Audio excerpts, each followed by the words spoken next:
एक बार की बात है, एक गांव में भोला नाम का किसान अपनी पत्नी के साथ रहता था। उसके पास में 2 बैल और अपना एक छोटा सा खेत था, जिस पर वह रात दिन मेहनत करता था। तब कहीं जाकर उसे खाने जितना अनाज उगा पाता था। भोला गरीब होने के साथ साथ ईमानदार भी था। भोला की पत्नी हमेशा अपने भाग्य को कोसती रहती थी। न जाने किस जन्म के पाप भोगने पड़ रहे हैं जो इतनी गरीबी उठानी पड़ रही है। न जाने भगवान अपनी किस दिन सुनेंगे। अरे भाग्यवान, हम कर्म के अलावा और कर भी क्या सकते हैं। देना नहीं देना यह सब तो ऊपर वाले के हाथ में है। अपने सोचने से क्या होगा। कह तो तुम सही रहे हो, मगर 2 साल से अपने गांव में ठीक से बारिश न होने के कारण फसल खराब हो रही है। गांव में बाकी किसानों के पास तो गाय भैंस है, जिससे उनका तो गुजारा चल जाता है, मगर अपने पास तो केवल एक छोटे से खेत के अलावा कुछ भी नहीं है। और बारिश न होने के कारण उस खेत में भी फसल नहीं होती। पता नहीं इस बार भी क्या होगा। हाँ, यह बात तो तुम सही कह रही हो। पिछले 2 साल से ठीक से बारिश नहीं होने के कारण फसल बर्बाद हो रही है और अब तो कुएं भी सूखने लगे हैं। उनमें भी पानी अब कम बचा है। पता नहीं इस बार खेती में क्या होगा, यह तो ऊपर वाला ही जाने। चलो भाग्यवान, अब मैं चलता हूँ। भोला रोज की तरह अपने दोनों बैलों को लेकर अपने खेत की ओर निकल पड़ता है।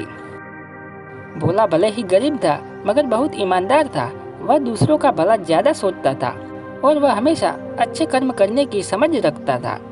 और फिर भोला खेत पहुंचकर खेत पर मेहनत और लगन से काम करने लगता है।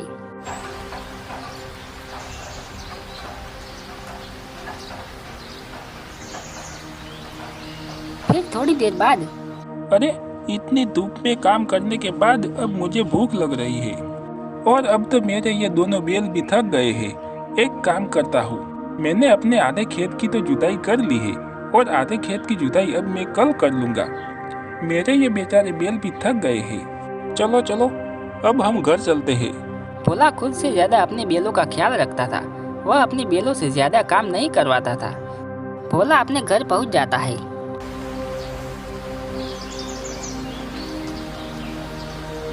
अरे ओ भाग्यवान, भाग्यवान, आज धूप में काम करते करते मुझे बहुत तेज भूख लग रही है। जाओ जाओ, जब तक मैं अपने दोनों बैलों को चारा डालकर आता हूँ तब तक तुम खाना परोसो। इतने ही बीच में उन्हें एक आवाज सुनाई देती है। ये किसकी आवाज है? वह दोनों बाहर निकल कर देखते हैं।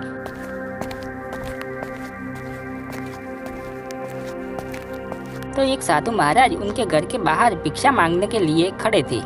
जो कुछ भी घर में हो, चावल, गेहूँ, बाजरा, दाल, वह मुझे दे दो बेटा।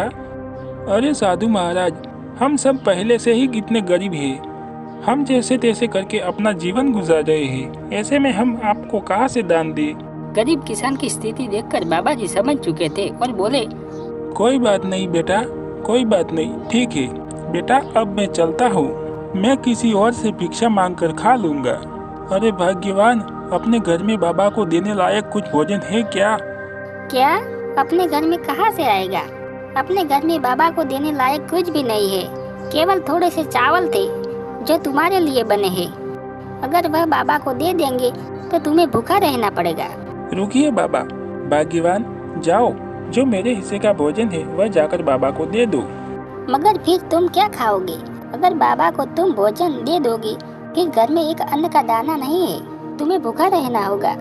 उसकी चिंता भाग्यवान तुम मत करो, मैं तो भूखा रह लूंगा, मगर बाबा को मैं अपने घर से भूखा जाने दूंगा तो मेरे गले से वैसे भी खाना नहीं उतरेगा।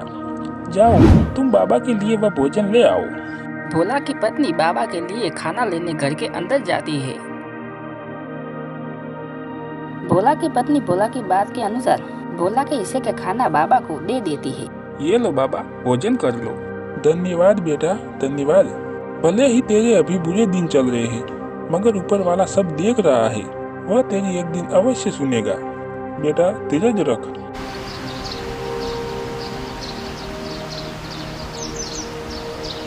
फिर सुबह हर रोज की तरह आज भी अपने 2 बैलों के साथ खेत की ओर चल देता है।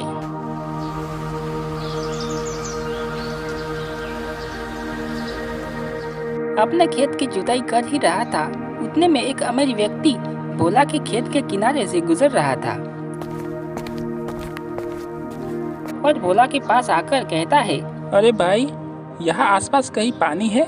हाँ भाई साहब, यहाँ से कुछ ही दूर पर एक हैंडपंप है, आप वहाँ जाकर पानी पी लो। अरे भाई, तुम बड़े मेहनती दिख रहे हो, तुम इतनी मेहनत क्यों करते हो? मैं अपने और अपनी पत्नी के लिए भोजन और कपड़े कमाने के लिए इतनी मेहनत करता हूँ। अरे तुम इतनी मेहनत करने के बावजूद अभी तक गरीब के गरीब हो। तुम तो अच्छे काम करते हो, तो भी तुम गरीब हो। मुझे तो नहीं लगता है कि कर्मों का फल मिलता है या नहीं। नहीं भाई साहब, मुझे पूरा विश्वास है, भगवान के घर देर है पर अंधेर नहीं। जो अच्छे कर्म करेगा उसे अच्छे कर्म का फल अवश्य मिलेगा। देर से मिलेगा मगर मिलेगा जरूर। शायद मुझे अभी नहीं मिला, मगर एक दिन अवश्य मिलेगा। भोला की बात सुनकर अमीर व्यक्ति हंसता और वहाँ से चलता बना।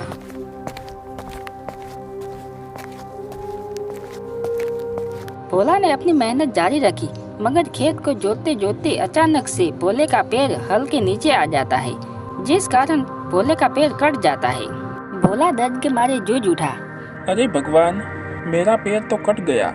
अरे प्रभु, वो अमीर व्यक्ति सही बोल रहा था क्या कि कर्मों का कोई फल नहीं होता? अगर मैं अच्छे कर्म कर रहा हूँ तो भी मेरा पैर कट गया। मैंने किसी का क्या बिगाड़ा है जो मेरे पैर में लगी?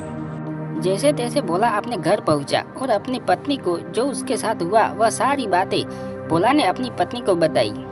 तुमने आज तक किसी को परेशान नहीं किया है, तुम्हें तुम्हारे अच्छे कर्मों का फल मिलेगा। भोला को अपनी पत्नी की बात सुनकर तसल्ली आई।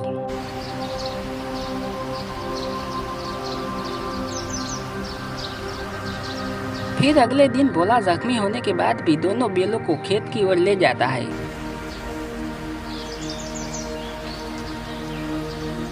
अरे अभी तक बारिश तो आई नहीं, अब फिर मैं अपने खेत की सिंचाई कैसे करूँगा?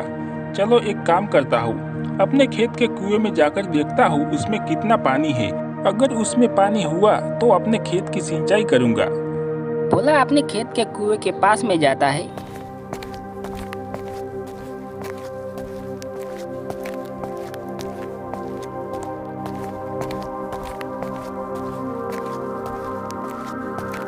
मगर कुएं में एक बूंद भी पानी नहीं था, कुआं पूरा सूखा पड़ा था।